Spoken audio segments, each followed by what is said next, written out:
Hola amigos oyentes, seguimos que venimos haciendo, descubriendo el maestro de la prosperidad, y vamos a poner no decretar por fe. De otra parte de otro estudio que vamos a hacer la confesión positiva que hacen ellos. Entonces vamos a considerar hoy lo que es Marcos 11:23. Marcos 11:23. Si quieren, para mejor, o sea, Marcos 11:22. Si lo tienen, o sea, analizando este texto,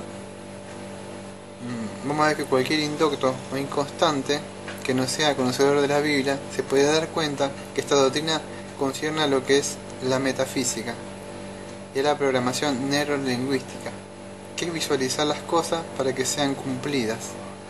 Para aclarar esto que dije yo, ellos creen que Marcos 11:22 en adelante, si ellos decretan creyendo lo que está escrito ahí y lo declaran, si dice yo creo que puedo tener un auto, puedo tener una casa, tengo un marido, y se lo decreto por fe, ellos creen que eso se va a lograr, ¿no? Y para respaldarse sacan Marcos 11:22 en adelante, que si lo crees lo vas a tener. Dice, créelo, y si no lo podés tener te dicen que sos un hombre de poca fe porque no tenés fe.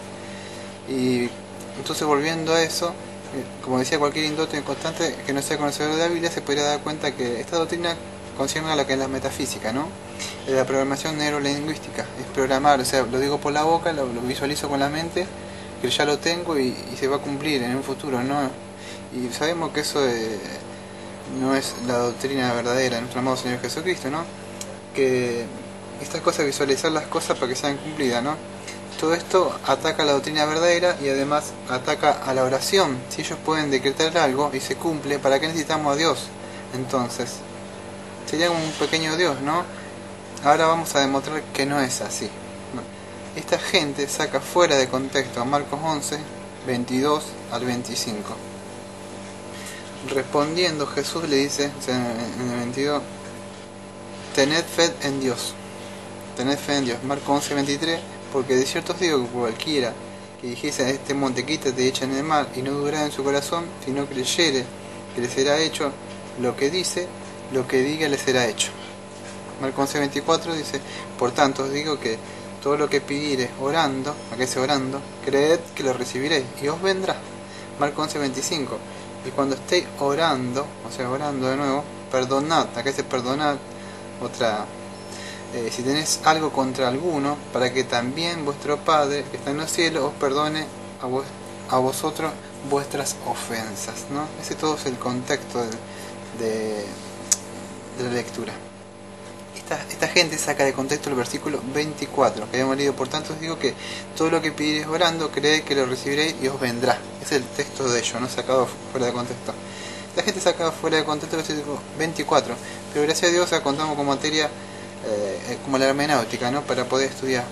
Son materias que ayudan, pero nosotros, los verdaderos hijos de Dios, contamos con el Espíritu Santo, que Él nos revela toda la verdad, ¿no? Como a Pedro cuando dice, con el Señor Jesucristo dijo, ¿quién quiere que era el hijo? Y Pedro es el hijo de tú eres el hijo de Dios. Entonces el Señor Jesucristo dijo que eso no se le había revelado ni carne ni sangre, ¿no? Sino el Padre que está en los cielos. Entonces nosotros también nos revelan las cosas nuestro Padre, ¿no? Por medio de su Santo Espíritu. Pero tenemos materia como esta de la hermenéutica también que son buenas también, ¿no? Para poder aprender a estudiar. Como estamos diciendo, esta materia nos enseña a estudiar no todo el contexto. Acá no habla de decretar por fe, o sea, por fe tengo el auto, la casa, la moto, etc. Se refiere a que cuando uno ore, que tenga fe en Dios, tener fe en Dios y que Dios te lo va a dar. Ese sería el significado, ¿no? Nosotros creemos por fe y no decretamos confesando positivamente. Esta filosofía viene de los griegos, más especificar de Aristóteles, ¿no? Que él enseñaba a confesar por la boca para tener cosas. Eran filosofías griegas como de Aristóteles que enseñaban eso confesando. Ya veo que es muy viejo estas cosas. Bueno, el Señor Jesucristo nos ha enseñado a orar, ¿no? Como en Mateo 6:5, que cuando ores dice, o sea, ahí no entra, Mateo 6:5 en adelante, o sea, hasta el Mateo 6:12, ahí no enseña, ¿no? a orar. Dice, cuando ores no uses malas repeticiones, o sea, No es que decreto por fe, decreto por fe, decreto por fe, decreto por fe, sino que nos enseña un modelo de oración ahí en Mateo 6.5, si quieren notar, Mateo 6.12, ¿no? Dice que no hagamos semejante a ellos, bueno, y pidiendo el pan de cada día, se haga su voluntad así en el cielo, o sea, la voluntad, vemos que dice la voluntad de él, no es lo que yo quiero la casa, yo quiero el auto, yo quiero, no, vemos que la voluntad de él, ¿no? Y solo orando, y bueno, vemos que no, el Señor Jesucristo es muy diferente, o sea, la enseñanza como Filipenses 4, o sea, 6 y 7, ¿no? Tenemos que pedir todo conforme a él, con la acción de gracias, bueno, y es muy diferente a que estos maestros de la fe están enseñando, ¿no? Bueno, siguiendo con Marcos 11:22, en un estudio exegético, o sea, de este estudio, o sea, sobre esta materia, o sea, analizando, tened fe en Dios, que en el griego escrito vendría a ser escrito, o sea, en el griego sería echete pistin teu. Lo voy a repetir de nuevo, es echete pistin teu. Se vendría a ser, es una traducción correcta, porque teu es lo que podríamos llamar un genitivo objeto. Bueno, el genitivo objetivo determina que el nombre en este caso teu es el objeto de la acción. Así que en Marcos 11:22 Dios es el objeto de la fe.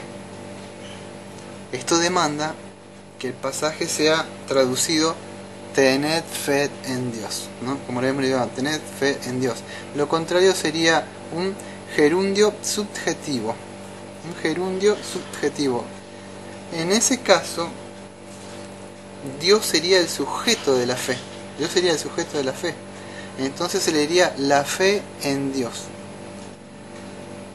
Pero vemos que no es la fe que Dios tiene, sino la fe de la cual Dios es el objeto. Un ejemplo, o sea, ejemplo 1 sería, para poder tener un ejemplo, sería fe en Dios.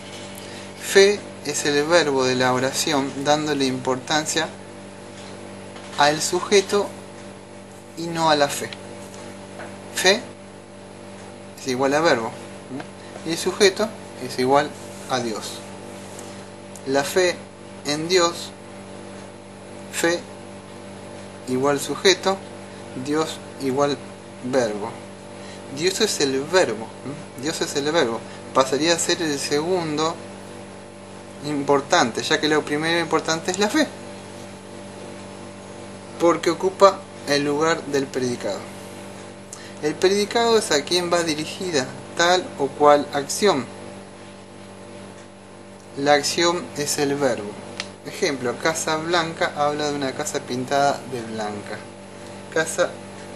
Una blanca casa habla del aspecto más puro. Bueno, terminando este estudio que hemos hecho ahora, vemos que no es como ellos han dicho, ¿no? Sino que es diferente, ¿no? Que acá lo que está enseñando es que tengamos fe en Dios y no que podemos conseguir por medio de confesaciones positivas lograr cosas, sino todo lo contrario, ¿no? Y no es así lo que esta gente ha enseñado. Bueno, otras acotaciones por arriba sería que muchos enseñan que la mujer la mujer que tocó el manto tuvo su fe sana por su fe. Muchos conocen ese texto, ¿no? Pero ¿por qué esta razón estaría ella determinada a alcanzar a él si ella genuinamente creería que al ejercer fe en sí misma, la fe la sanaría, ¿no? Ella recibió sanidad no porque ella tenía fe en su misma fe, sino porque ella misma tenía fe en Cristo.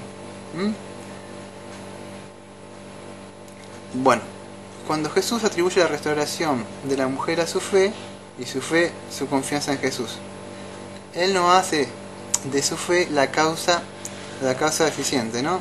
Sino que la causa sea la fe salió, del Señor Jesucristo salió el poder, ¿no? Porque mucho mal interpreta diciendo, no, fuiste sanada por la fe de ella. Y después ellos muchos ha cambiado la fe de ella la sanó, es por la fe, por el creer en la fe saca, viene el poder obra, sale de Dios por la fe que usted tiene. Y vemos que no es así, ¿no? O sea, si hemos escuchado bien lo que estamos estudiando ahora es que no, porque si ella hubiera tenido fe, no hubiera necesitado ir al Salvador para ser salva. No es tan... es muy delgada la interpretación. Si por ahí no podemos interpretar bien, estos maestros nos van a envolver, ¿no? en las cosas que ellos predican. Y podríamos agregar otras cosas más acá adentro. Esta gente, en vez de enseñar a los sus seguidores que caminen por el poder del Espíritu Santo, estos maestros de la fe animan a que ellos mismos puedan salir, sean una fuente de poder, ¿no? O sea, para que ellos estén practicando la metafísica, ¿no? O sea, los de la nueva era serían. Y esto también es muy grave porque son métodos usados también por los grupos ocultistas, ¿no? Pueden producir, o sea, que están hechos, y los ocultistas también utilizan esta clase de cosas, ¿no? Que toda esta clase de poderes sobrenaturales que son usados, ¿no? Y todo esto es anticristianismo, ¿no? Esto no puede venir, o sea, de nuestro Señor amado, ¿no? Jesucristo. Y tenemos que tener mucho cuidado al escuchar a estos maestros de la fe que enseñan que podés lograr las cosas por la fe, porque está en juego la salvación, ¿no? Y tenés que